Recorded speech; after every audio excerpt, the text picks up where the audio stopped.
Before continuing, Took explained a little about the mechanism of negative karma. What kind of person is called negative karma? In fact, it is not natural for a person to be possessed by a spirit. First of all, that person must have experienced at least one incident related to the other world in their life, or accidentally witnessing a fatal accident, or attending someone else's funeral. In special cases, there is a spiritualist in the house, but this is the highest possibility of being possessed. The so-called karma is like between two living people, there is a form of spirit that only the two of them can recognize. Negative karma between two dead people and between a dead person and a living person is similar. Like Took and his young great-grandfather. That is negative karma between two dead people.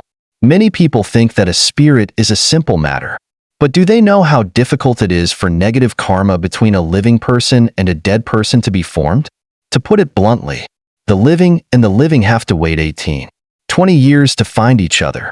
That kind of thing between two people from two worlds is inherently very vague, even rare and hard to believe. And fate here does not mean becoming husband and wife. Fate is the kind of compatibility, getting to know each other at first sight, between the living and the dead. Fate usually does not exist in a positive sense. In fact, when a person is possessed by a spirit, it is like torture for that person. Things like being molested by a spirit, being groped all over the body. Sorry, but Took said, the spirit has no feelings for the mortal body. They do not do such things. Thinking about it. In fact, the cases of false accusations of molestation by a spirit all fall on women. I asked most of the brothers, and they have never encountered such an incident. The ratio of male ghosts to female ghosts is only equal or less. Female ghosts are also very reckless. So why doesn't it touch the brothers? According to the sisters, that is, while sleeping, there are hands touching from head to toe, stimulating in all kinds of ways, etc. But that is called wet dream, originating from the unconscious of each person, male as well as female, even more intense in women. Sisters have a monthly cycle. A few days before there will be strange phenomena.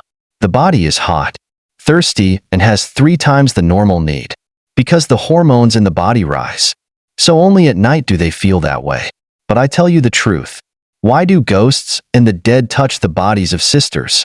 If they like, they will torture the sisters to death. Torture is a form of physical torture. The person is neither human nor ghost. Sisters who do not believe, just find out about people who have been possessed by ghosts, possessed by spirits, and possessed by evil spirits. They must call it suffering, not happiness as you think. That is what I see most people mistaken about. Ghosts also have their own honor, and their purpose of approaching the living is usually not good. Please distinguish between haunting and blessing, because some people say that dead relatives follow you. What is the purpose of the altar in the house? What is the purpose of a full moon offering every year? Of course, if grandparents and parents do not follow their children, who will they follow? Saying haunting ghosts means talking about people who die on the street, die by stabbing or slashing, have no relatives, no one to worship them, so they become lonely ghosts and wild demons who take people to replace their lives. Up to this point, everyone has understood a part of the mechanism for being haunted by ghosts. First, there must be an incident that creates the premise for the ghost to identify the target. But not everyone who goes to a funeral or sees an accident will be like that. The second factor depends on the fate and will of that person. To put it simply, it is the physical and mental state of a person. No one should hope to be haunted by ghosts, losing their lives easily. Took believes that children are the age group most susceptible to being possessed by spirits, because their nerves are not strong enough. Or rather, they are weak, fragile, and their ability to perceive is not yet complete. Speaking of Took, the ghost of a drowned person who haunted him was later stopped at the temple. But even though the spirit was released, the boy still had a curse with the dead. According to astrology, his destiny was defective. To put it simply, his brain waves were more special than normal people and could catch the frequency of the dead. However, the process of catching those waves took a very long time. As I said, a negative fate was extremely difficult to form. To truly find a soul that matched his spirit, Took had to live 12 miserable years, equal to someone with epilepsy. He divided the whole process into 3 stages, counting from after the hinge was taken away by the drowned person. The first stage. When he was in 4th grade, he started to get absent-minded, sometimes remembering and sometimes forgetting. It was like the influence of the people around him, combined with his developing thinking, not receiving a lot of information at the same time. The boy kept suddenly coming up with a few ideas, but he forgot very quickly. He just said the previous sentence. Then the next sentence he couldn't remember what he had just said. He couldn't study as well as his friends. Maybe he was diligent, although he remembered first and forgot later.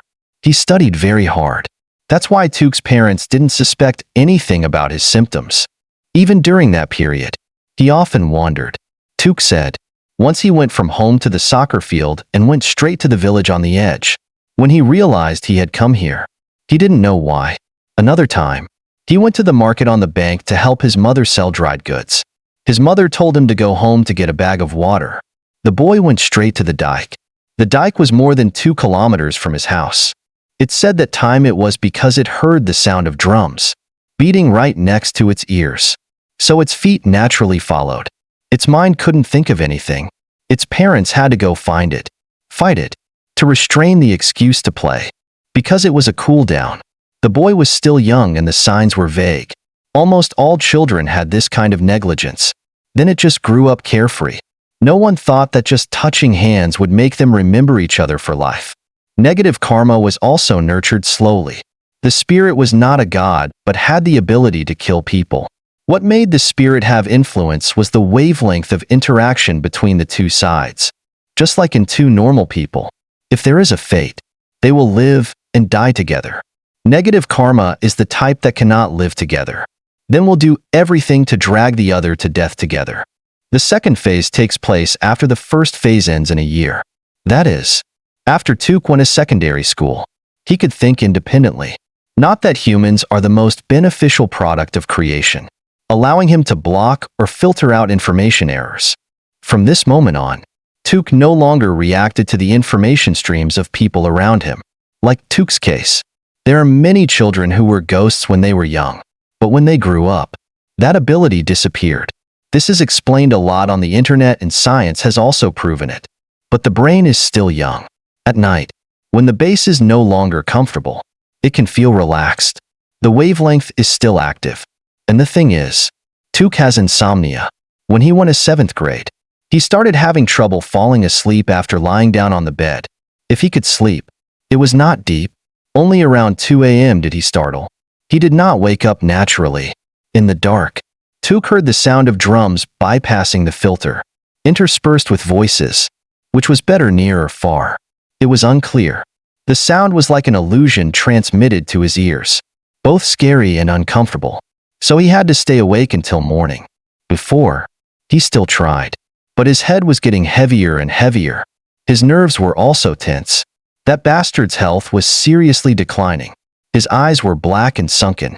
His sleepy style was like those who are high on drugs now. His face was pointed. His demeanor was half-cooked. His adoptive parents went to the hospital. Here the doctors were preparing to predict that he was entering a strong puberty stage. Changing his subject would also affect his psychology. They gave him sedatives, natural regulators, and some hair growth medicine. That is, the medicine also worked, creating sleep. But because of that, it proved the second. Took was paralyzed and often had nightmares.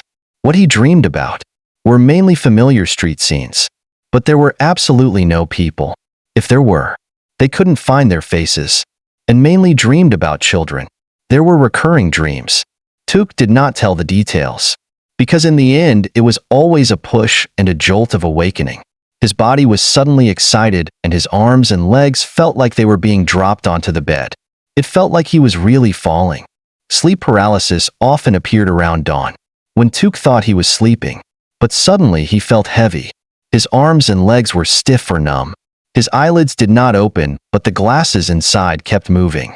It felt like he was being replaced by the whole wardrobe. It was difficult to breathe, and the pain was excruciating. The most terrible thing was that while being sleep paralysis, Took heard the sound of drums, always close to his ears. steady and regular. Someone had to touch him to wake him up. It was very difficult to escape the darkness on his own, even if he could only move a finger. But Took almost died. Every time like this, his whole body's bones were tired, from swelling to stomach pain as if someone had punched him. His eyes were still crowing like someone who had been up late at night. This was also the time that passed the fastest for him, until he was at a stage where his growth was slow due to lack of sleep. He didn't eat or drink. His body was in a flood. Took's parents saw that their son had lost 7 kilograms in 3 months, and that he was growing up. So it was not a physical illness but a mental illness. They tried all kinds of doctors and shamans, all kinds of treatments, but in the end, the boy still had insomnia and loss of appetite as usual.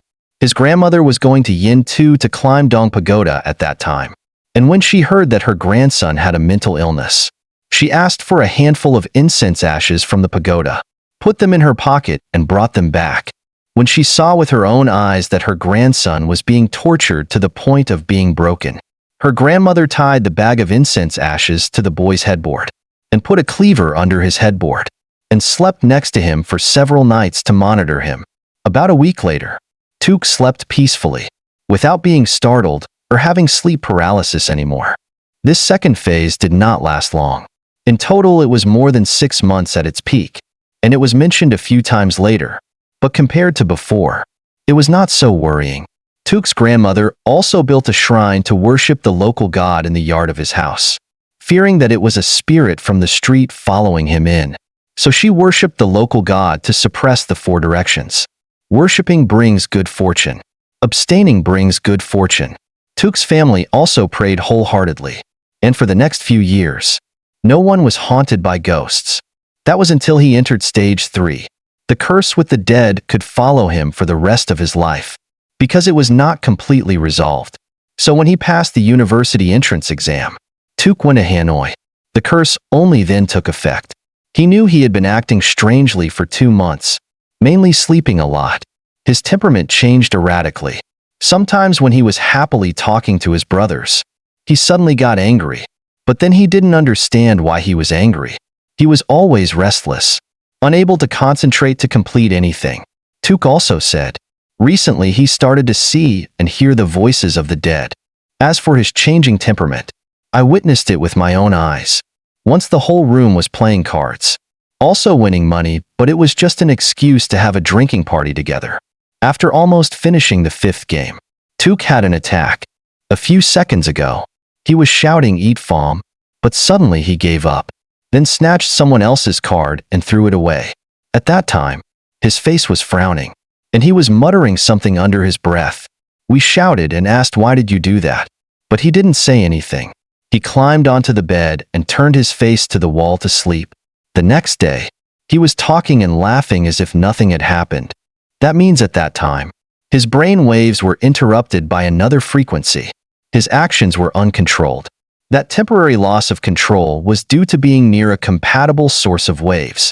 To put it simply, the spirit who captured Took's soul had appeared. Something like that also happened between 2 living people, but it was only an emotional influence, also known as a mind-to-mind connection, laughing and crying together. The type of jumping straight into the head to affect reason is very rare. Only psychics can do it. At first, Took's illness was rare, but then it became more frequent. It felt like he had multiple personalities. He would smile one moment, then his face would darken, then he would talk normally again. Episode 2 is over. If you find it interesting, don't forget to like, share, and subscribe to the channel to follow more interesting stories. Click on the bell icon so you don't miss episode 3. Thank you.